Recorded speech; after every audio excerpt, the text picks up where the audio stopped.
Okay guys, welcome back. तो basically अभी हम लोग इस वीडियो में किस बारे में बात करेंगे। इस वीडियो में हम लोग इंडियन कॉन्ट्रैक्ट एक्ट का बहुत ही एक इम्पॉर्टेंट टॉपिक जो है फ्री कंसेंट के बारे में।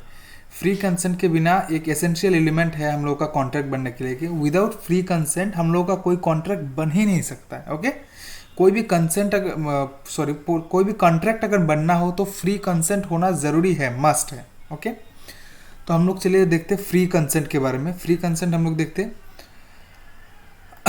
two or more person are said to consent when they are agreed upon same thing at the same sense. Okay, agreed upon the same thing in the same sense. Okay, सबसे important चीज़ क्या है, हम लोगों का same thing के ऊपर में वो लोग एग्रीड है और एट द सेम सेंस, और उसी के साथ में एक तीसरा भी चीज़ चाहिए, वो है एट द सेम टाइम, एक ही टाइम में। तीसरा क्या है, एट द सेम टाइम। मतलब फ्री कंसेंट कब होगा, जब वो लोग एग्रीड होंगे सेम थिंग के ऊपर में, सेम सेंस में और eight the same time. Okay, तो हम लोग क्या कहा जाएगा कि वो दोनों का कंसेंट है। अभी कंसेंट फ्री किस किस केसेस में नहीं है, हम लोग देखेंगे कंसेंट फ्री किस किस सिचुएशन में नहीं है। तो सबसे पहले हम लोग ये देख लेते हैं upon the same thing. If parties have not agreed upon the same thing in the same sense, there is no real consent. अगर वो लोग सेम चीज़ में, सेम सेंस में वो नहीं है, एग्रीड नहीं है, तो क्या है, वो एक रियल कंसेंट नहीं है उस कॉन्ट्रैक्ट में, और वो कॉन्ट्रैक्ट फॉर्म ही नहीं होगा। ओके, तो चलिए फिर हम लोग पढ़ते हैं कि कब कब हम लोग का कंसेंट जो है फ्री नहीं होता है। The contract act consent is said to be free when it is not caused by.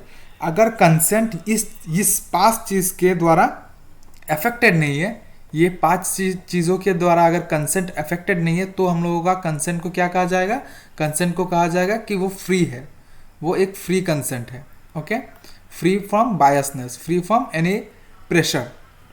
Okay, तो सबसे पहले हम लोग देखते हैं फ्री फ्रॉम मतलब क्या है, any undue influence, any coercion, any fraud, free from everything. Okay, free from ये पांच होना चाहिए।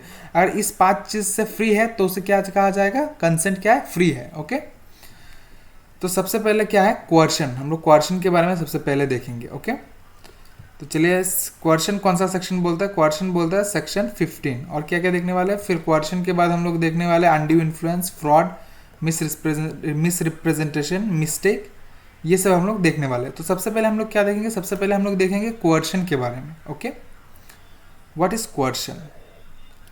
The term coercion has been defined in section 15। Section 15 में क्या है, ये कोअर्शन वाला वर्ड को डिफाइन किया गया है। ओके, सेक्शन 15 में कोअर्शन को डिफाइन किया गया। Coercion is the committing, coercion is the committing और थ्रेटनिंग टू कमिट। मतलब क्या, कुछ करना या फिर थ्रेटन मतलब धमकी देना, करने के लिए। एनी एक्ट फॉरबिडन, फॉरबिडन मतलब disallowed by Indian panel Code. अगर कोई चीज़ करना या फिर करने के लिए धमकी देना which is forbidden by Indian panel Code है, तो उस चीज़ को क्या कहा जाएगा, उस चीज़ को कोअर्शन कहा जाएगा। ओके, और द अनलॉफुल डिटेनिंग, डिटेन मतलब क्या है, डिटेन मतलब हम आप लोग बोल सकते हैं गिरफ्तार करना या फिर हिफाजत में रखना। तो एनी अनलॉफुल डिटेनिंग और थ्रेटनिंग टू डिटेन, या फिर हिफाजत में ले लेना, अनलॉफुल हिफाजत में ले लेना, या फिर थ्रेट करना कि मैं ये सब कर सकता हूँ, डिटेन करूँगा। Any property to the prejudice of any person whatever with the intention of causing any person to enter into agreement। मतलब एक एग्रीमेंट में एंटर करने के लिए अगर हम लोग थ्रेट करते हैं या फिर उसको कमिट करते हैं, कुछ करते हैं या फिर थ्रेट करते हैं कुछ करने के लिए, या फिर हम लोग डिटेन करने का थ्रेट करते हैं या फिर डिटेन करते हैं, अनलॉफुल डिटेन करते हैं, तो उस केस में क्या कहा जाएगा, वहाँ पे कोअर्शन कहा जाएगा, कोअर्शन कहा जाएगा। ओके, इसका और भी अच्छे तरीके से यहाँ पे समझ में आ जाएगा। ये लाइन है, यहाँ पे पढ़ेंगे। From the above definition of coercion given in section 15, consent is said to be caused by coercion when it is obtained by any of the following. Obtained by, इस दो चीज से अगर ऑब्टेन किया गया है किसी का कंसेंट, तो क्या कहा जाएगा, उसे कोअर्शन के थ्रू किया गया। कमिटिंग और threatening to commit any act forbidden by Indian panel Code. And second number क्या है, अनलॉफुल डिटेनिंग और threatening to detain the property of any person. वो पर्सन को भी हो सकता है या फिर एनी पर्सन या फिर उसका प्रॉपर्टी को भी हो सकता है। ओके, समझ में आ गया।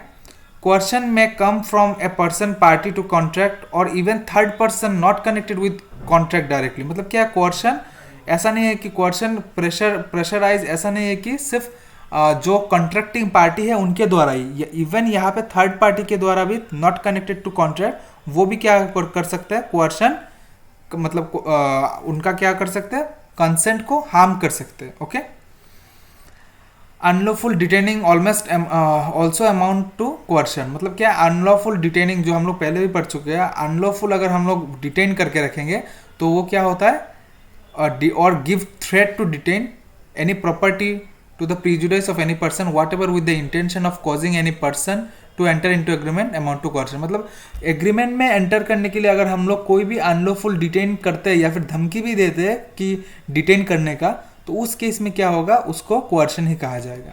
इफेक्ट ऑफ कोअर्शन, अभी कोअर्शन में क्या इफेक्ट होता है, when the consent is caused by coercion, fraud, misrepresentation, the agreement is avoidable at the option of the party whose consent was so caused, मतलब जिस पार्टी का ए एंड बी दो parties हैं, दो पार्टी को अभी क्या करना है, दो पार्टी को एक कॉन्ट्रैक्ट में एंटर करना है, तो बी का इच्छा नहीं है, बी का कंसेंट नहीं है, लेकिन बी का कंसेंट लिया गया है फोर्सफुल्ली थ्रू कोअर्शन, तो वहाँ पे क्या होगा, इन सच केस क्या होगा, जो बी जो पार्टी है उनको कहा जाएगा एग्रीव पार्टी, उनको क्या कहा जाएगा, एग्रीव पार्टी। तो aggrieve party at the option of aggrieve party की, एग्रीव पार्टी की इच्छा से वो कॉन्ट्रैक्ट को अवॉइडेबल है, मतलब वो कॉन्ट्रैक्ट को चाहे तो छोड़ भी सकते हैं, रिजाइन कर सकते हैं। मैं कहाँ लिखा हुआ है, हाँ, मैं opt to resign the contract if aggrieve party seeks to resign the contract he must restore all the benefit. So okay, क्या है, अगर एग्रीव पार्टी को एक बेनिफिट लिया हुआ है, जैसे कि अभी कॉन्ट्रैक्ट में एंटर करने के बाद उनको भी कुछ बेनिफिट मिला है, तो वो बेनिफिट क्या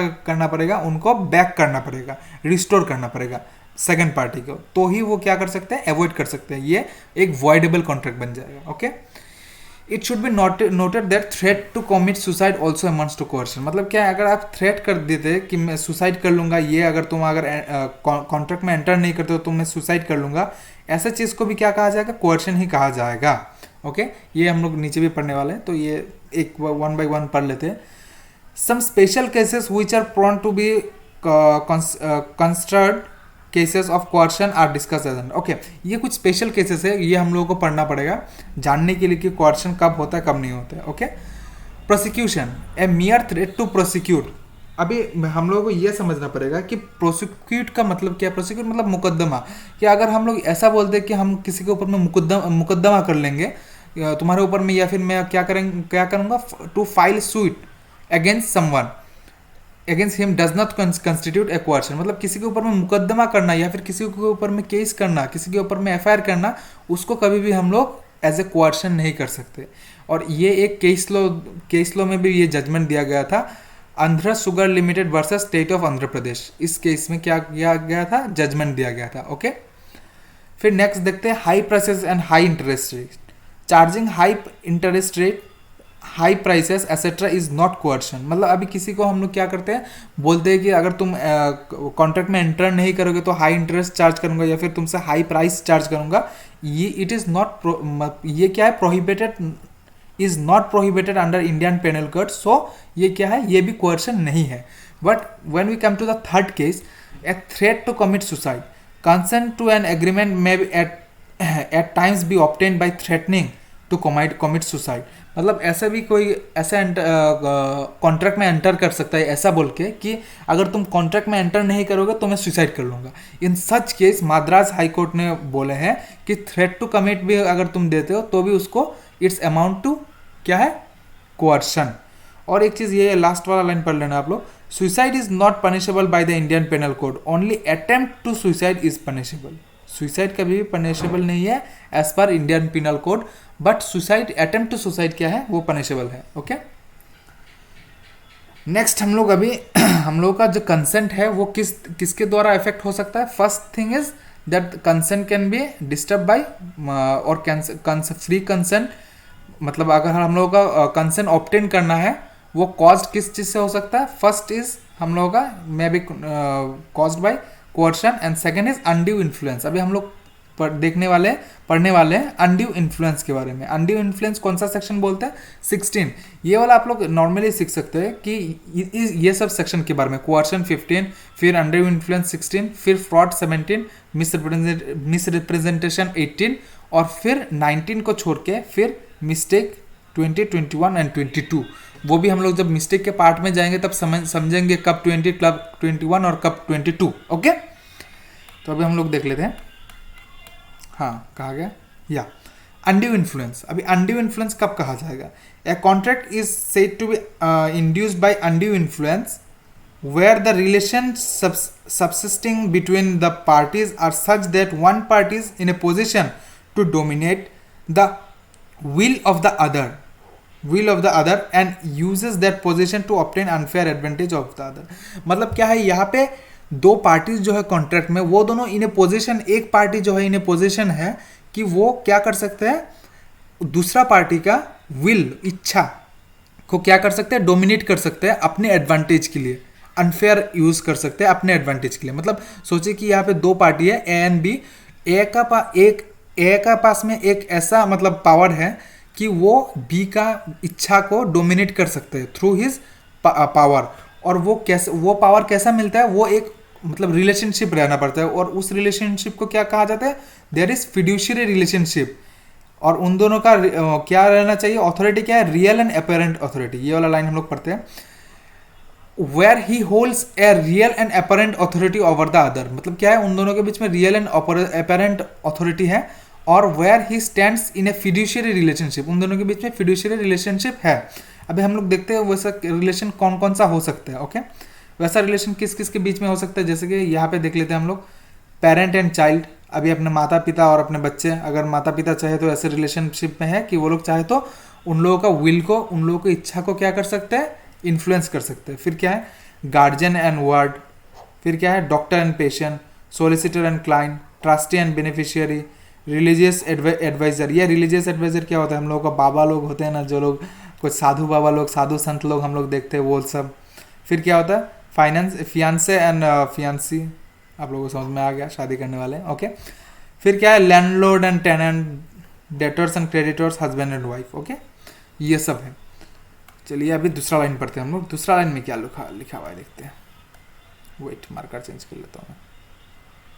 हाँ, where he makes a contract with a person whose mental capacity, ये दूसरा सिचुएशन है। Where a person makes a contract with a person whose mental capacity is temporarily और permanently affected by reason of age, illness और mental और bodily distress. Okay, मतलब क्या है, जिस पर्सन के साथ में वो कॉन्ट्रैक्ट में आ रहे हैं, वो जो दूसरा पर्सन है, उनका मेंटल कैपेसिटी टेम्पोरेरीली या फिर permanently affected by the reason of क्या है, एज, इलनेस और मेंटल और बॉडीली डिस्ट्रेस। ओके, ये वाला चीज़ है, समझ में आ गया। अभी जो है, अभी हम लोग देखने वाले हैं थर्ड पॉइंट। थर्ड पॉइंट देखने के लिए दूसरा और एक चीज़ देख लेते हैं हम लोग। हाँ, okay, wait just a minute. Okay, ये थर्ड पॉइंट अभी देखते हैं हम लोग। थर्ड पॉइंट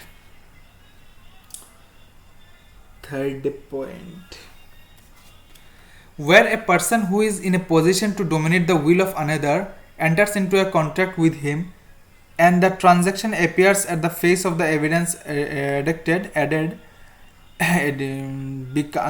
ओके, ये वाला चीज़ बाद में पढ़ेंगे हम लोग। ये और एक चीज़ पढ़ने के बाद ये वाला हम लोगों को और भी अच्छे से समझ में आ जाएगा। ये पढ़ने के पहले हम लोग ये पढ़ते हैं नीचे वाला चीज़। ओके, लास्ट वाला चीज़, इफेक्ट ऑफ अनड्यू इन्फ्लुएंस। और इससे पहले भी यहाँ पे ये चीज़ रहेगा। Okay, going through the definition of undue influence, we find that two elements are found in undue influence: the relationship subsisting between the parties in such that one in a position to dominate the will of the other। ये हम लोग ऊपर भी पढ़ चुके हैं कि एक पार्टी क्या है, in a position to dominate the will of the other person। okay, he uses that position to obtain an unfair advantage over the other। the person intending to avoid the contract on the ground of undue influence must prove both the above two elements। okay, हाँ, ये वाला चीज़, अभी ऊपर वाला चीज़, ये वाला चीज़ पढ़ने के बाद में हम लोग को ऊपर वाला चीज़ समझ में आएगा। ही यूजेस दैट पोजिशन, मतलब क्या है, समझ लीजिए कि यहाँ पे दो पार्टी हैं। ओके, यहाँ पे है ए और यहाँ पे है बी। ओके, तो क्या है, यहाँ पे बोला गया है कि ए ने क्या किया है, ए का suppose A is father of B. Okay, A क्या है, A is father and B is सन।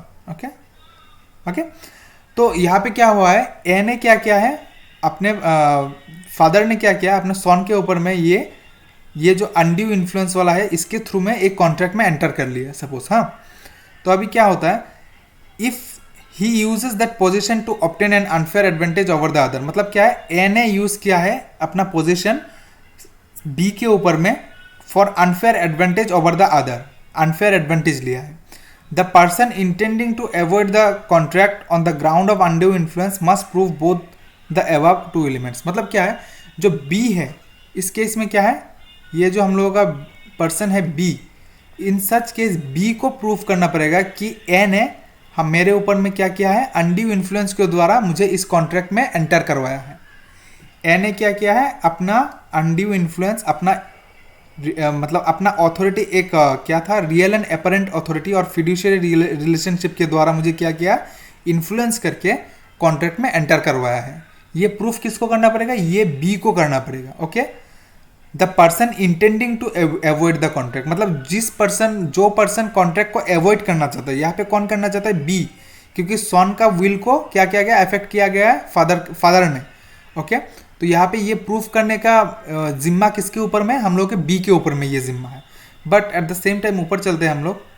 हाँ, where a person who is in a position to dominate the will of the other enters into a contract with him and the transaction appears on the face of it on the evidence adduced to be unconscionable, the burden of proving that such, फिर से हम लोग ये वाला चीज समझ लेते हैं। इस सिचुएशन में क्या है, अगर अनकंसिएबल है सिचुएशन, तो क्या है, burden of proving that such contract was not induced by undue influence shall lie upon the person in a position to dominate. यहाँ पे जो person dominate in a position to dominate will है, उनका ये जिम्मा है कि वो ये चीज़ प्रूफ करेंगे। इन जनरल क्या है, हम लोग इन जनरल देखें कि जो दूसरा पार्टी है यहाँ पे, उनको ये प्रूफ करना पड़ता है, जिनके ऊपर में जिनका कंसेंट को अफेक्टेड किया गया है। लेकिन यहाँ पे क्या है, अगर अनकंसिएबल है तो यहाँ पे क्या है, जो पर्सन ने किया है उनके ऊपर में ये जिम्मा है कि वो प्रूफ करेंगे कि उन्होंने नहीं किया है। Okay, and the last thing, effect of undue influence. Okay, ये वाला इफेक्ट ऑफ अनड्यू इन्फ्लुएंस क्या बोलते हैं देख लेता हूँ। The consent is caused by undue influence, the agreement is avoidable at the option of the party whose consent was so caused, मतलब क्या है, consent is caused by undue influence, अगर वो अनड्यू इन्फ्लुएंस के द्वारा कॉज्ड है तो agreement is avoidable at the option of the party whose consent is so caused, मतलब जिस पार्टी का क्या किया गया है, कंसेंट को हार्म किया गया, उस पार्टी क्या कर सकते हैं, एट द ऑप्शन ऑफ उस पार्टी के पास में ऑप्शन है कि वो चाहे तो एग्रीमेंट को वहीं पे टर्मिनेट कर सकते हैं। ओके, और ये जो है कुछ इलस्ट्रेशन, कुछ मतलब एग्जांपल्स है, ये आप लोग खुद देख लेंगे। ओके, नेक्स्ट हम लोग नेक्स्ट क्लास में देखेंगे फ्रॉड के बारे में पढ़ेंगे। और ये वाला फ्रॉड वगैरह का टॉपिक थोड़ा बड़ा है, तो ये फ्रॉड मिस रिप्रेजेंटेशन शायद एक क्लास में ले लूँगा, और मिस्टेक वाला एक अलग क्लास में लूँगा। Okay, thank you for being connected, और आशा है कि आप लोगों को सब कुछ समझ में आ रहा है और आप लोग ये इसी तरह बने रहिए। और जितना भी आप लोगों को टॉपिक वाइज देखना है, यहाँ पे सब कुछ इस चैनल में क्या है, टॉपिक वाइज दिया हुआ है। इस चैनल में हर एक लॉ का, कॉन्ट्रैक्ट एक्ट का, हर कुछ एक टॉपिक वाइज दिया गया है। आप लोग टॉपिक वाइज सर्च कीजिए, आप लोगों को मिल जाएगा। ओके, और कुछ भी अगर कन्फ्यूजन हो, कुछ भी क्वेरी हो, तो आप लोग कमेंट में नीचे कमेंट कर दीजिएगा। Okay, thank you very much.